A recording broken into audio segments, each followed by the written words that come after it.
Hello and welcome to The Wizard and the Priestess. I am your host, Nola. And I am also your host, Matt. Right.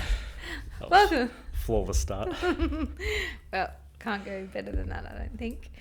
So, Matt, where are we jumping to today? Episode 20. 20, the big old 2-0. The point where the podcast falls off the perch. But not today. Not this time. I think if we've fallen already. I think right. we're back up, and now maybe this could be 2.0. 2.0. Or 2.0. Right, well, we'll just call this 2.0. I'll just add the dot in there so you know how to do that when you... Excellent. Good. Welcome. We are going to be jumping Talking about love. Love. Oh. So what do you think about love, Matt? Well, firstly, on the video, you'll see that we are matching. This was complete accident. Although clearly... Is this a sign of love? What's the matching? colour of love? Green. Green. Heart chakra. All the things. Oh my God, we didn't... Did you plan that? I thought you were stalking me, so I just went along with it. No, I didn't plan. No. I just... This morning, though, I had two options of wearing different colours, and I was like, I'm going to wear this one. It's much more comfortable. And... I just thought, yep, that'll do. Look at that. Here we are. We are right in alignment with the green love. Synchronicity. Do you want to go a little bit into that? What's that? Why is green love? Well, I guess it correlates with the heart chakra or the the green ray energy center, depending on what philosophy you want to go down in that regard. It is, I think, the thymus gland, which is our major immune response. I think that's green as well. The pancreas and gallbladder are also green, but they're in the third. Does that tie in with your note? Cool.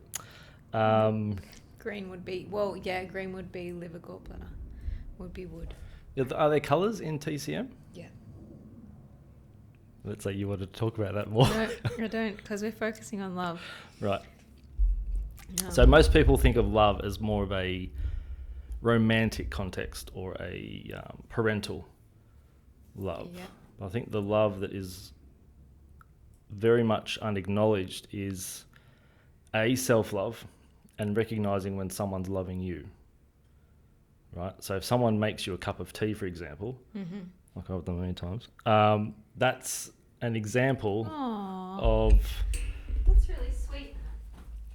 self-love, and that's a version that's love, isn't it?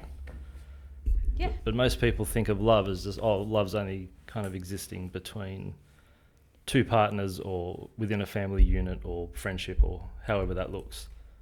But even the way you make your cup of tea or your coffee in the morning or whatever you do in the morning, that is an act of self-love. Yeah. What comes to you? So many things. When you're just talking about those acts of love in general, like I think that's something really powerful and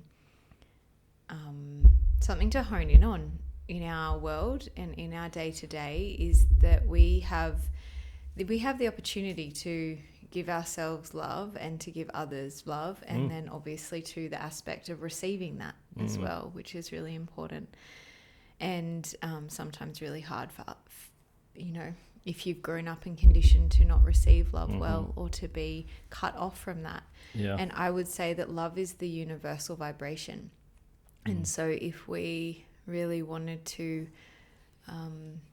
feel well and to feel safe and to feel contentment in our lives, in this carnation of humanness, we really need to open up that and be able to essentially dissect what is blocking from either giving or receiving. And I would say that that's probably one of the biggest things that happens through a pregnancy and into having children is that you get cracked open. You don't get to, the gingerness with which you are walking right now to find this you're just exuding love in the way that you make me tea when I'm hungry or bring me snacks when I'm complaining. I get it now. You've been showing me love this whole time. I really appreciate those kind gestures. Wish I could see it back.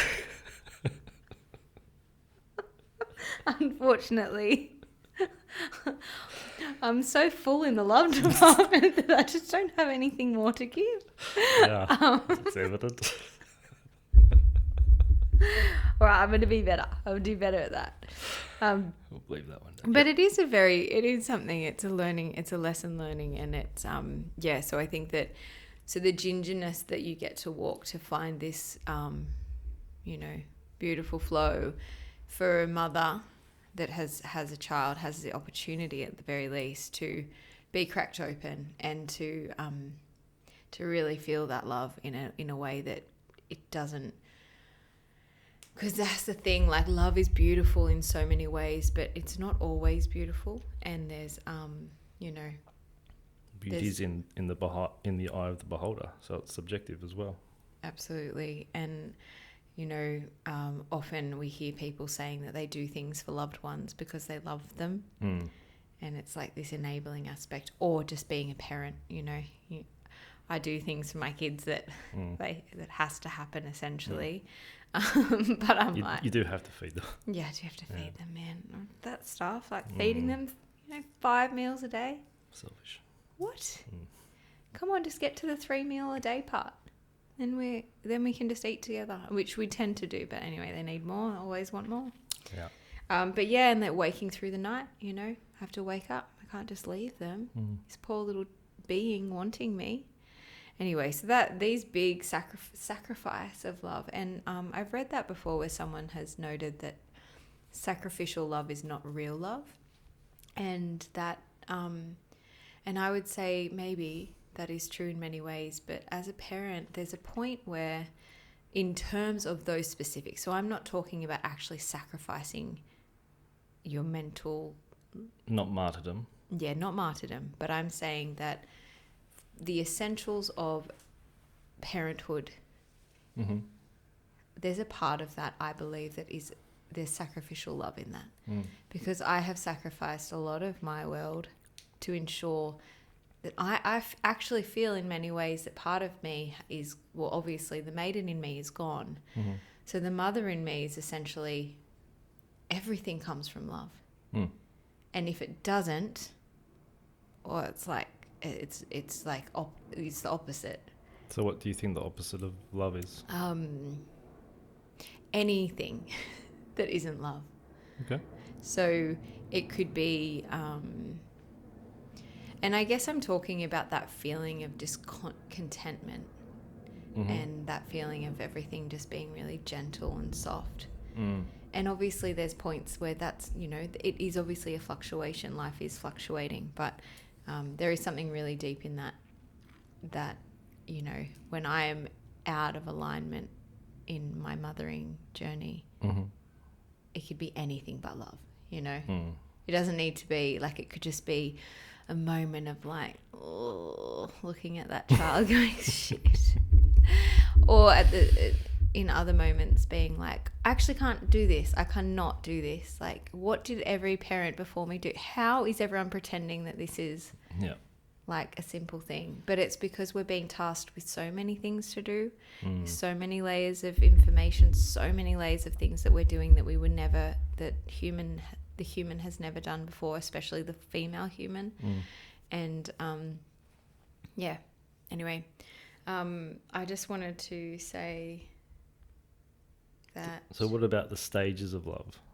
Or the 4 levels, I don't know what the better word, stages, not stage, levels. Maybe levels of love. Yeah. Let's go with levels. I know that there was something I was saying before that I wanted to bring the levels in, but maybe the sacrificial love aspect. But anyway, I'm ready for your levels. Well, with the sacrificial love, you can look at that multiple ways, because always a lot of depends. People they'll do something for someone, and that's really an attempt to get love back, and that's what makes them feel loved. Okay. But to the degree you sacrifice yourself, that comes back to the self-esteem Okay. thing. So that's really acting from the lower levels. Lower levels. So love. let's just do the levels. Do you want to give a quick low level? Should we go low up? Yeah, low up's good. Low up. So the fourth is sex and violence love, which is more of the, what you were just talking about, where you sacrifice yourself for the other, not in a literal sense, but. So being a mother is essentially sex and violence love? Don't know. You tell me. I wouldn't say so. No. Because you tend for your child because you love your child. Yes, you do. You do go catabolic to a point. Absolutely. That's part of being the mother. But what fuels the whole journey?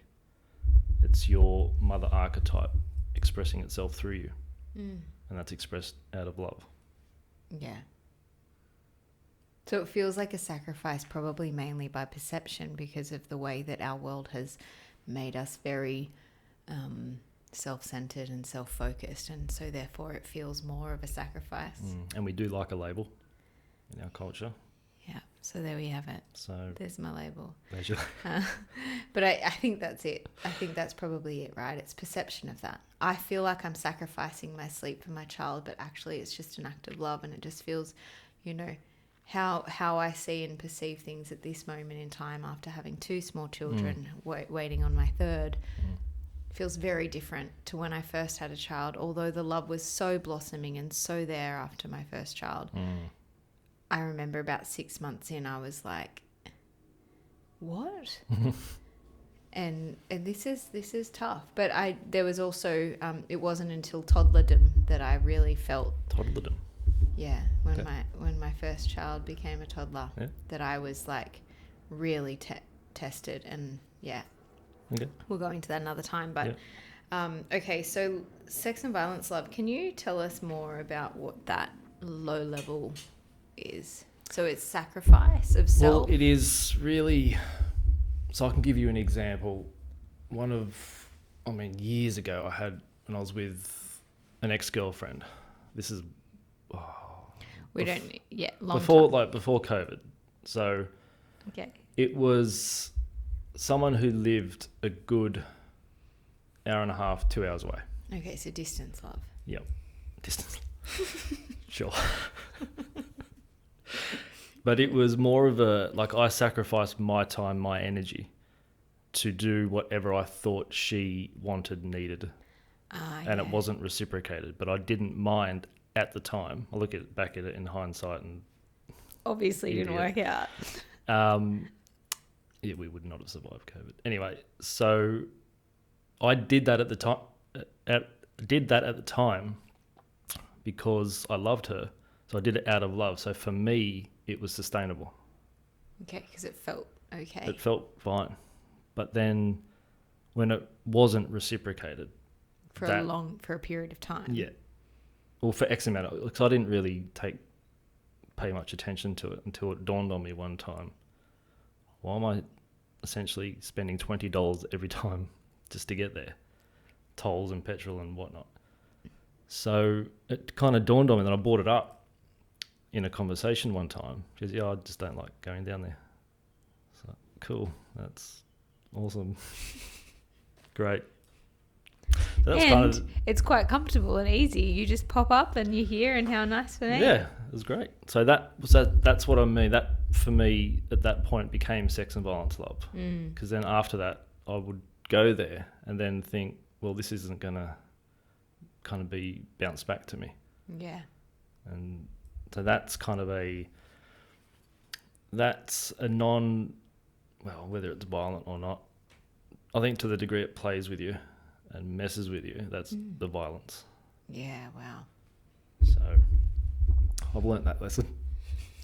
Good job. Yeah. Good job, Wizzo. Thanks, man. Okay, so, all right, so, okay, I think you've described this to me, the sex and violence love, in another way before, but you might come again and you might give us more examples. But either way, let's go up the chain. What's medium love? What's empathetic, compassionate? Okay, tell me more. So that's You could say it's doing things. I mean, there is empathy. I feel you. Compassion. I understand you. But you can get to the point where you're going to do those things just because you feel you should do them. Let's say you've been married for 20, 30, 40 years and you're just sort of going through the motion of things. Yeah.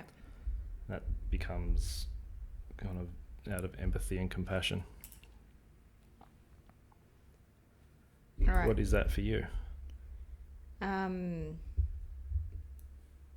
Yeah, I'd say that's probably where most people land, right? It's where most people love from. Yeah. Well, I think that's where most people exist. Yeah, so it feels like a space of existence, and it's not the truest, deepest, universal vibration of love, but there is something there's something kind of like logically reciprocated, acceptable. Yeah, it generally feels good, but it feels good. It doesn't feel like an internal flame that is lit up. Light you up. So I want you to... But it's almost at that point, you can argue that it's expected. So the love you're receiving is almost expected. Yeah, and it's sort of expected at that level. So say it's a 6 out of 10. And we sort of like, 6 out of 10. I know I'm going to have food on the table when I get home, kind of love. Yep. I know, or I expect to have that on the table, and that's That's the thing, yeah. That's it. I don't think there's necessarily anything quote unquote wrong with it. It's just not the highest level where you could be. Yeah. But a lot of people will resign themselves to be at that level. Yeah, and I think that maybe the systems that are set in place are actually designed to keep us at that vibration and not... Or keep us sort of dulled down. A little bit. And because if we did things from love, that's sort of also how you are with your job. Like I appreciate... I have this, like, I know I get this payment. I'm focused on the payment. I'm focused on receiving that payment. I'm not really focused on, how I can set myself up so that I have enough assets so that I'm not actually working anymore. Like there's this like, okay, my payment, that's what I focus on. So I've got to work to get my payment. It keeps us in that loop and that driving around. Keeps us in those survival archetypes. Totally. Yeah. And that seems systemically powerful, and of course it is, right?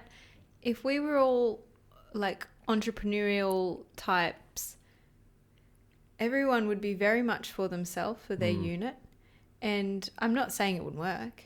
I'm just saying that it would rattle the system that wants you to do the things to help everyone else. So it's very important. Because the system needs worker bees. Not that there's anything wrong with worker bees, but you get you get an entrepreneurial queen bee that is, let's say, not forced, but kind of heavily coerced into worker beedom. Yes. Yep. Downgrading from being in the queen position. So what is that going to do to her spirit? Yeah, deplete her. And then she's going to fall down into empathetic, compassionate love. Maybe even sex and violence if it gets to a certain point where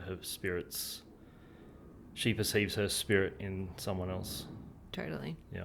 So let's go up. What's higher? Low, medium, high. What's higher? We've got what we humans would consider high. Well, how about let's break it down. And we got 4, right? Yeah. So let's just do high, and then we'll go into ultimate. Ultra high. No. Okay. Optimal. Okay. So high is compassionate. Conditional love. Conditional. So conditional is above empathetic and compassionate. Yeah. Conditional love is I love you when, I love you if, I love you but. So there's the condition. And that's when, where and but. That's where most relationships are at, especially in the first X amount of time. So it's lustful? Well, it's lustful. You throw the word out love. However, if they do certain things, say certain things, act in a certain way, then that's all but not cut off, but it's dented. Yeah, okay. Because I see that really in like from that parenting lens of, I mean, obviously, it's not it's not a deliberate, it's not a deliberate thing by parents, but it's like the bribe, you do this, you get that, sort of thing. And I am not immune, but I'm conscious, and I definitely am aware that those things have repercussions. And I can see, you know, if I ask my child to do something and she doesn't do it straight away, and then I drop some carrot or I offer a carrot, which doesn't happen too often, but it does happen, and I give the carrot and it's like lightning, and I'm like, fuck yeah, she's listening. And then I'm like, oh no, there's a carrot involved. So you're the one dangling the carrot that we spoke about last time. Parents tend to dangle the carrots, and it's probably because we've lived in a world where we are very focused on, I mean, very white person. I don't that's not funny. I don't know why you're laughing. But it's like, I don't have culture backing me up where traditional culture will hold the pack, will really hold that support in a way that's more than just dinners and lunches at Christmas and Easter.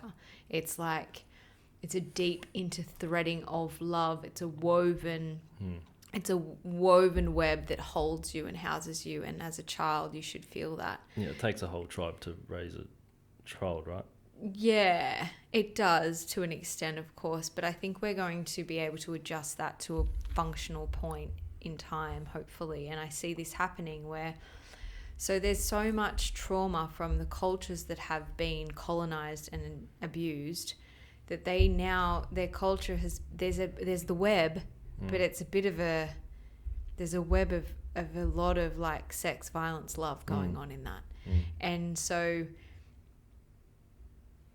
what I'm trying to get to is that as a very white person with a lack of culture, with a lack of deep-seated I have a deep understanding, but I don't have that web underneath me in a way that would have been traditionally culturally acceptable as human species, what we actually really need as a human species. And so would you say, sorry to cut you off, would you say that the parental culture today is you have to do more and more by yourself? Absolutely. Okay. Mainly because we're having children later. Grandparents are older. Yeah. Grandparents are also working till much later. Yeah. We have most grandparents working till they're 70. Whereas I know that both my grandmothers worked, but a little bit, and one of my grandmothers stopped working at 50. And even then she didn't, so it's like she was available to me. And I was a young child when she was that age. Whereas I've had children now, and my mother is close to 70, and I have little kids. So that's 20 years. There's 20 of those years. I was 20 by the time my nan was 70. No, I wasn't. Close to. So it's like, it's a completely different ballpark now. So you don't have that, even if that web is available. It's a much, I mean, of course people do have it. But it's,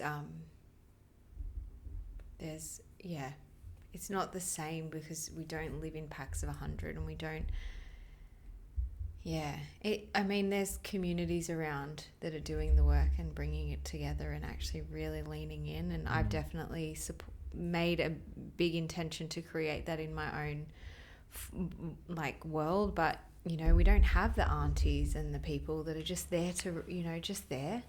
Like, it's sort of that, maybe we're looking at more that medium, maybe high love levels that are like, that's interwoven in community. Yeah. Where it doesn't exist, of course it becomes a bit more difficult. Can we go up to optimal? I forgot what I was talking about now, but that's okay. We can just leave that where that was and not come back to it because it's gone. But where are we aiming for with love, Matt? What's the optimal level of love? Well, the optimal level of love is all there is when you really get to it, which is unconditional. But here, I think a lot of humans will say they want unconditional love. That's what they're going for. So humans, I think it's hard to fathom unconditional love from an egoic viewpoint, because the ego itself is a condition. So it's hard to not only project unconditional love, but also perceive it, because it means no conditions. So that means the answer to any question is yes. Literally every question ends with yes.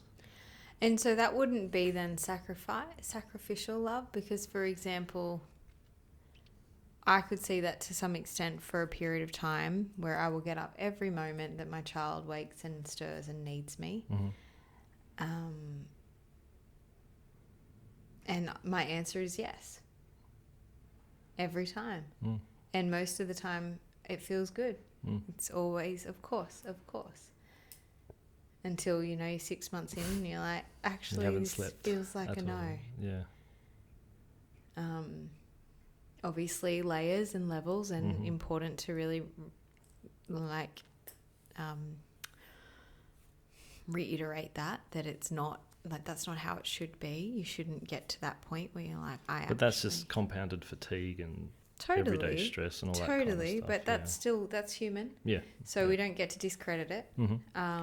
And it's also a lack of self-care and all those things, and not maybe reaching out or not knowing where to reach. It's a very difficult one.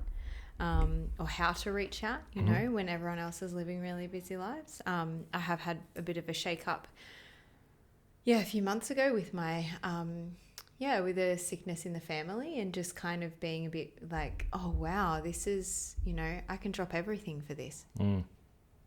And I did, and I moved, and obviously then you come back, and I've been, you're disheveled, and you're like, oh gosh, but that was, that was moving from that unconditional love of like, I need to go. Yeah. There's no question in this. It's just happening.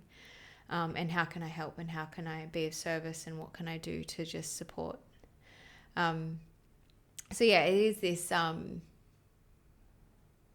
it's a bit of an interesting one, isn't it? But also, unconditional love is that you're loving someone who has destroyed your heart. That's unconditional love. So think of someone who's betrayed you. So we love our dads.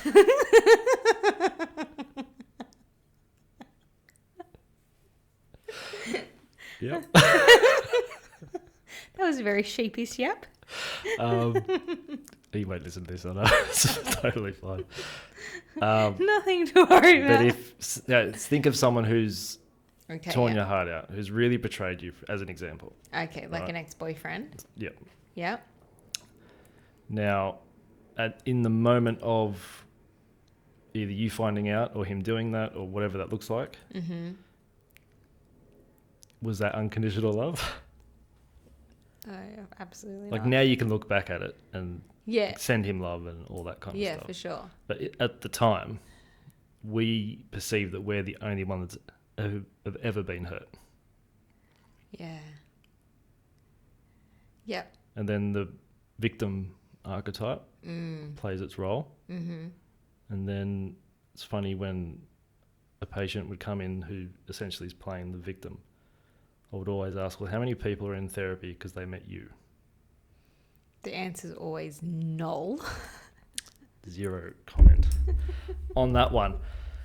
However, it's if someone does something what you perceive to be wrong or bad or whatever, can you show that just fully, just love them back? So do you want to hear a funny example of this? I went to a show months ago, and I don't get out much, so I don't get around people. I'm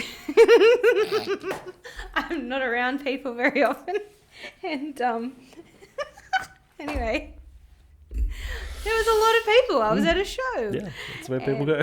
And anyway, it was like there was this one man, yelling at everyone to be quiet because they were talking too loud because he was trying to watch the show. And I'm like, we were at the very back because I wanted to be able to see short people problems, and you've got to find a spot where you can see. Otherwise, it's just like annoying, busy trying to dodge heads while, Anyway, so I just found a good spot at the back, obviously accepting that whatever's around me is fine.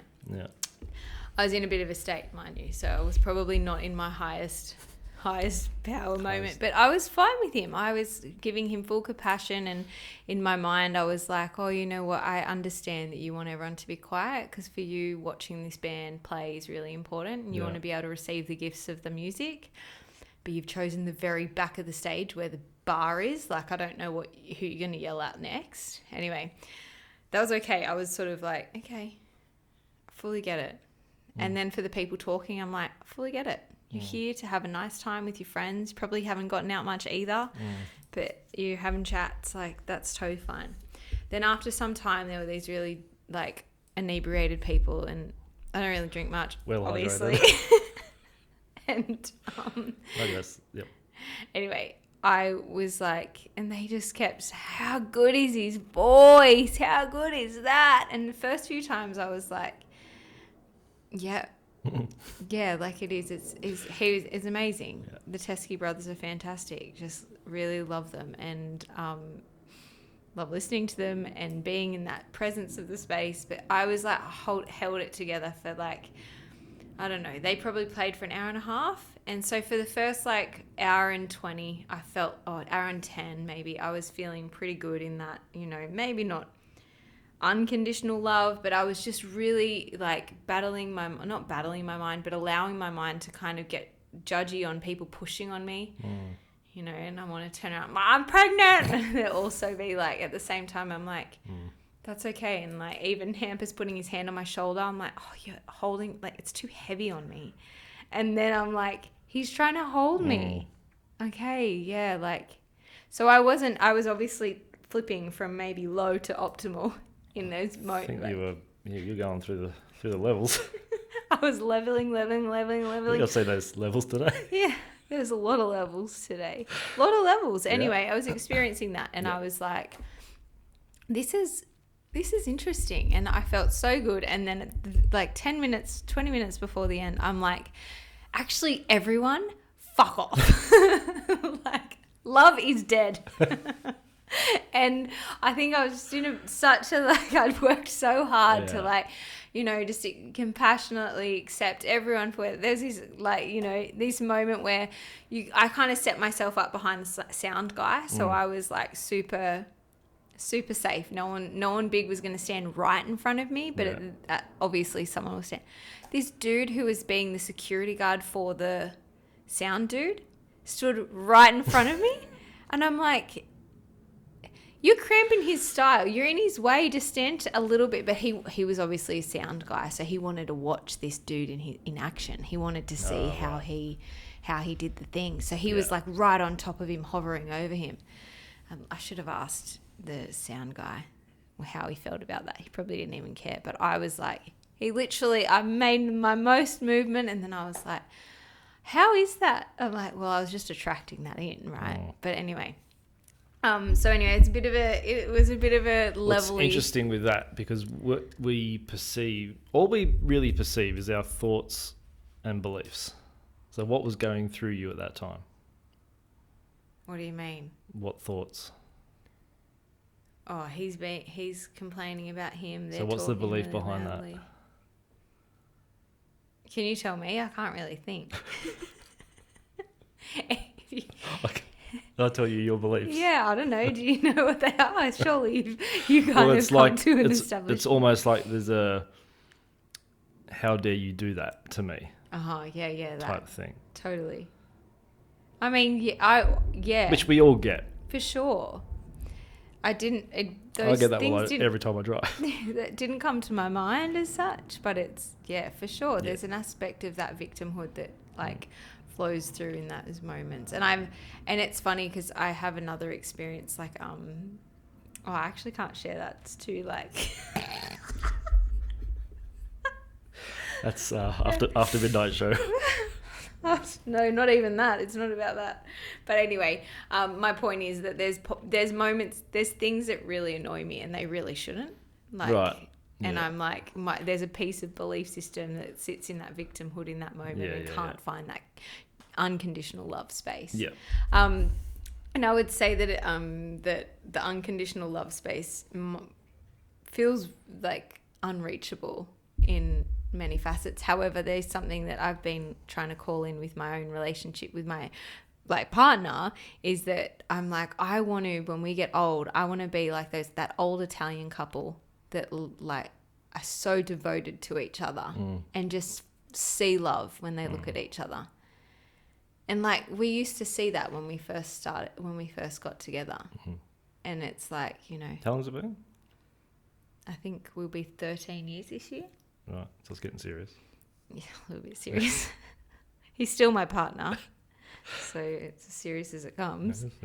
But yeah. So the unconditional love, it's really hard. I think the closest thing a human can get, really, to experiencing unconditional love outside, let's say, a meditation or a substance journey or something, Abuse. would be having a dog.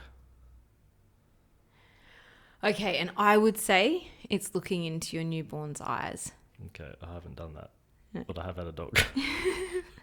So yeah. So you think about, like, dogs are just, you can scream at them, you can whatever, lock them away, you can ignore them. Their tail will just wag the whole time. If you do that to another human, what comes back at you? Yeah, and I would say the thing is that it's not really, the dog thing is a good example, but I've seen abused dogs, and if you were locking your dog away and all those things, so I don't think they General concept. Okay, for the first time you did it, sure, they'd think it's a game, but then when they realised it's not a game, I don't think you'd still be getting unconditional love. Okay, Dalai Lama. Jesus. I mean, I just want to get real. Love is love, right? Yeah. But I do want to be, we've got a few more minutes and I just wanted to touch on a few things. So I love this idea and this concept of the heart, and obviously from my perspective, like, love can be centered into the heart, and it's all about connection. So that connection to heart is so important in this piece for me. So I just like that idea that you've shared with me a little while ago about the heart shape. Do you remember what it was? Yeah. When two people are hugging, if you're looking at them from the side, their hearts meeting would make the shape of the heart. And I think that that's like, how beautiful is that? So it is in the connection of being with other people. So on that note, I was thinking about... Why did I just get anxious?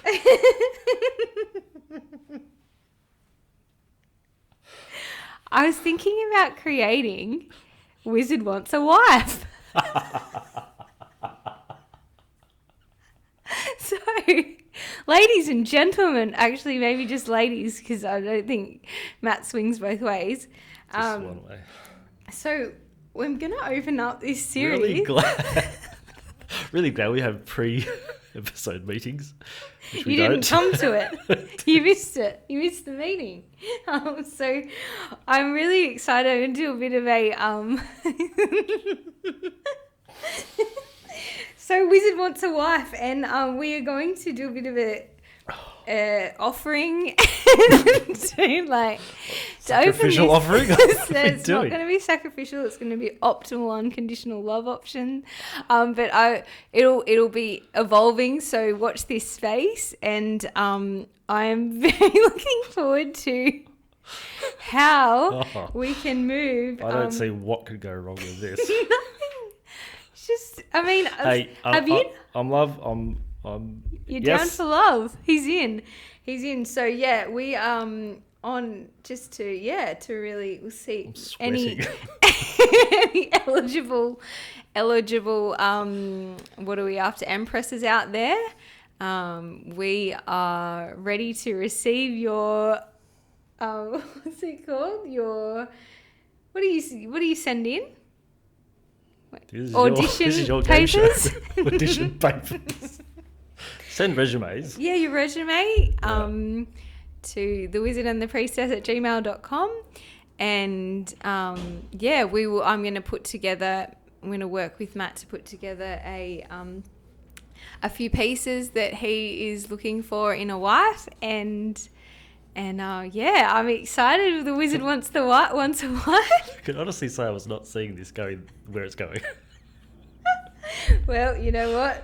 We Here go we are. deeper, we go home over here.